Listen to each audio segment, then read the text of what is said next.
एकांत में भय लग रहा है। एक आदमी तो एकांतिक में आए थे, वो कह रहे थे कि हमें हर समय भय लगा रहता कि कोई हमारे पीछे है, अंधेरा तो लगता कोई खड़ा है, मैं जीना मुश्किल हो गया, ऐसा भय। देखो ये मन कैसा है, भगवान से विमुख होने पर कैसे डरवाता है। वो कह रहे हैं हर समय मुझे डर लगा रहता है, कोई सामने खड़ा है, कोई पीछे खड़ा है, ऐसा भय लगने लगता है।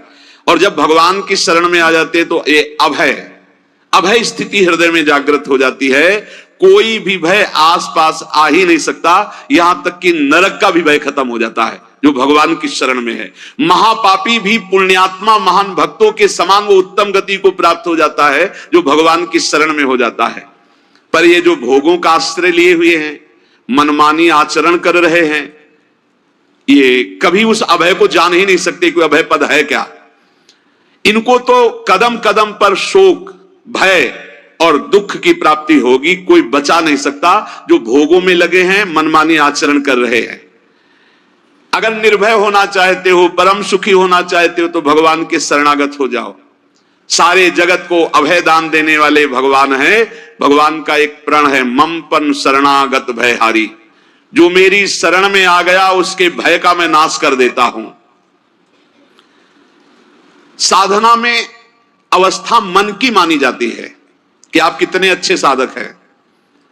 यदि आपका मन भगवदाकार है, हर समय भगवत चिंतन चल रहा है, आपके स्वप्न भागवती का रहे हैं, आपके विचार भागवतिक हैं, तो आपकी अच्छी साधना हो रही है। और यदि आपके स्वप्न गंदे आ रहे हैं, क्योंकि स्वप्न में मन का ही सारा खेल होता है, और आपकी चिंतन वृत्ति वासनात्मक चल रही, तो अभी साधना का प्रभाव मन पे नहीं पड़ा है। जिसका मन हर समय भगवत चिंतन करता रहता है, वो जीते जी जीवन मुक्त हो जाता, अनुभव होता है। जैसे किसी ने कहा कि हमें कैसे पता चलेगा कि हमारा काम हो गया है, तो जैसे आप भोजन पा लेते हैं तो किसी दूसरे से गारंटी थोड़ी लेनी होती कि हम छक गए हैं क्या, आप जरा बताना हम छक गए हैं क्या। नहीं, अपने हृदय में आ जाता है कि अब मैं तृप्त हो गया। ऐसे ही अपने हृदय में आ जाता है कि मेरा काम हो गया, अब मेरा जन्म नहीं होगा। ये हृदय में आ जाता है, अपने आप अनुभव में आ जाता है। जब स्वरूप बोध होता है तो किसी और से सलाह थोड़ी लेनी होती है, वो अपने आप अनुभव में आ जाता है। हां, यदि गुरुदेव का वर्ण नहीं किया है तो फिर आपको किसी न किसी गुरु से प्रमाणित करवाना पड़ेगा। और अगर गुरुदेव का वर्ण किया है तो वही मंत्र, वही नाम, वही गुरु शरणागति आपको अंदर से पुष्ट कर देगी कि आपका काम हो गया है। विषय चिंतन करता हुआ मन विषय आसक्ति को प्राप्त होता है। विषय आसक्ति को प्राप्त हुआ मन बार बार जन्म मरण और नरक को प्राप्त होता है। बस ये विषय चिंतन हटाना ही प्रमुख कर्तव्य साधना का है।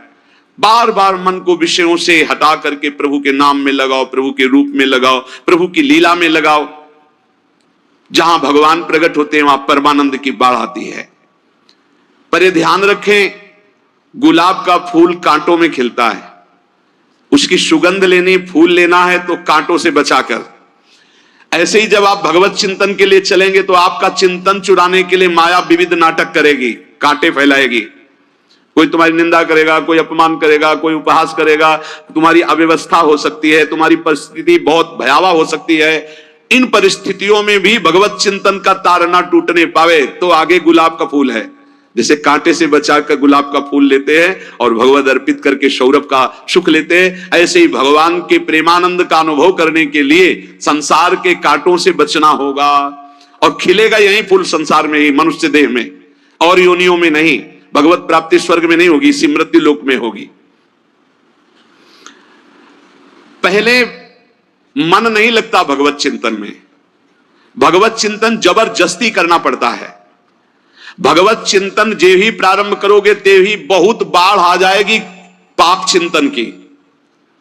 ध्यान दीजिए, बहुत लोग प्रश्न करते रहते हैं कि हम जब भजन में बैठते हैं तो बहुत गंदी बातें आती है, मन बड़ा चंचल होता है, भाग जाता है। ऐसा प्रारंभ में जब कोई भगवत चिंतन प्रारंभ करता है तो उसका मन विषयों में भागता है, गंदी बातों में भागता है। अब लोग कहते पहले तो हमारा चिंतन बढ़िया होता था, अब चिंतन नहीं होता। तो कोई सिद्ध पुरुष थोड़ी हो गए, तुम्हें जबरदस्ती चिंतन करना होगा। जगत के प्राणी में जहां मन जाए तो इसमें भी भगवान, पदार्थ में मन जाए तो उसमें भी भगवान। जहां जहां मन जाए वहां वहां भगवान देखो, या मन को हटाकर नाम मंत्र में लगाओ। ऐसे भगवत स्मृति जागृत की जाती, बार बार प्रयास करना होता है। कई लोग ये प्रश्न करते हैं कि हमसे बड़े पाप हो गए तो क्या हमें भगवान की प्राप्ति हो जाएगी? तो यहां कह रहे हैं भगवान किसी के पूर्व जीवन को नहीं देखते हैं, वर्तमान के भजन को देखते हैं। पकड़ो इस बात को।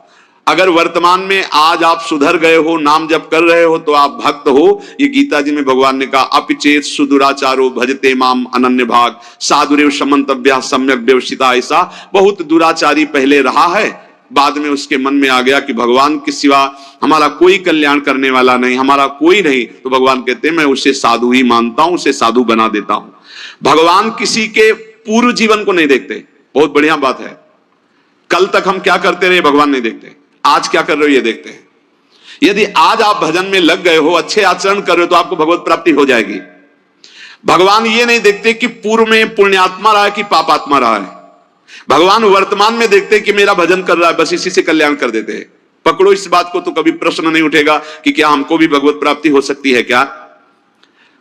हमारा मन यदि श्री भगवान को चाहने लगे तो श्री भगवान हमारे मन में ही आकर बस जाएंगे।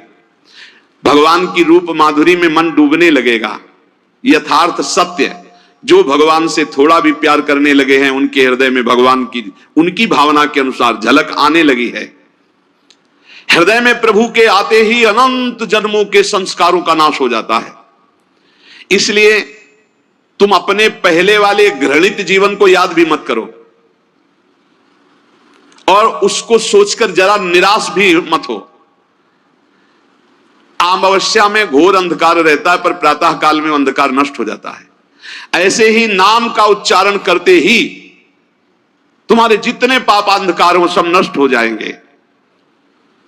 तुम चाहो कि एक क्षण भी प्रभु को ना भूलो। अब वर्तमान में ऐसी स्थिति बनाओ। जो प्रभु को नहीं भूलने की चाह करता है कि मुझे ऐसी स्थिति प्राप्त हो कि मैं कभी प्रभु को ना भूलूं, तो सच्ची मानो और कोई बात भगवान सुने ना सुने, ये बात जल्दी सुन लेते हैं। भजन की मांग करो तो बहुत जल्दी भगवान पूर्ण करते हो। भजन जिसका चलने लगा तो फिर लोक लोकांतर के सारी रिद्धियां सिद्धियां सुख वैभव तो उसके चरणों में लौटते हैं। जब हम प्रभु से प्रभु का स्मरण न मांगकर भोग मांगते हैं, तभी हमारा भजन रुक जाता है, भजन नहीं चल पाता। यदि हम प्रभु से केवल भजन मांगे तो विश्वास करो ब्याज में ये सब हो जाएगा। मूल भजन तो आपका बचेगा ही, ब्याज में लोक लोकांतर के भोग आपके चरणों में लुटते घूमेंगे। आप भजन करके तो देखो। अरे घिघियाने की जरूरत नहीं, किसी से मांगने की जरूरत नहीं, भजन करके देखो, सब ठीक हो जाएगा, सब अपने आप बन जाएगा। हम बहुत बड़ी भूल कर देते हैं कि थोड़ा भजन करके प्रभु से कुछ सांसारिक वस्तुएं, स्थितियां, परिस्थितियां बदलने की मांग कर लेते हैं, जिससे भजन छूट जाता है। प्रभु की स्मृति इतनी महान है कि जिन्होंने बैर भाव से प्रभु का स्मरण किया उनको भगवान की प्राप्ति हो गई।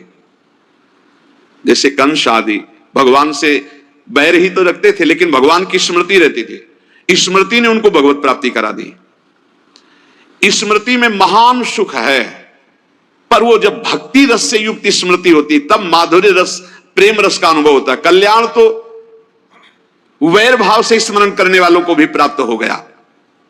यदि आप भक्त हो और ये चाहते हो कि आपकी भागवती की स्थिति बहुत जोर की हो, तो हम आपसे प्रार्थना करते हैं कि रोज प्रभु से एक ही बात मांगिए, मुझे अखंड स्मृति दीजिए।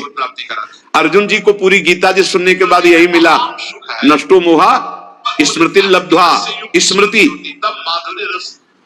प्रभु आप हम पे ऐसी कृपा कर दो कि हमारे हृदय में किसी और व्यक्ति वस्तु स्थान की स्मृति न रह जाए, केवल आपकी स्मृति रह जाए।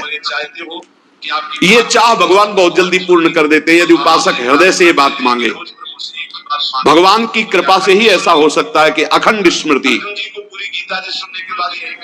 ये कर्म फल से नहीं मिलती है।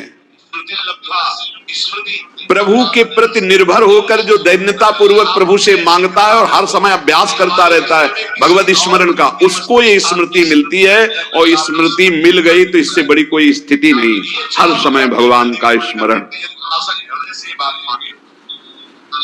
प्रभु से मन प्रतिपल नया नया स्वाद लेकर के आसक्त होता रहता है, नवम नवम। प्रभु कभी बासी नहीं होते।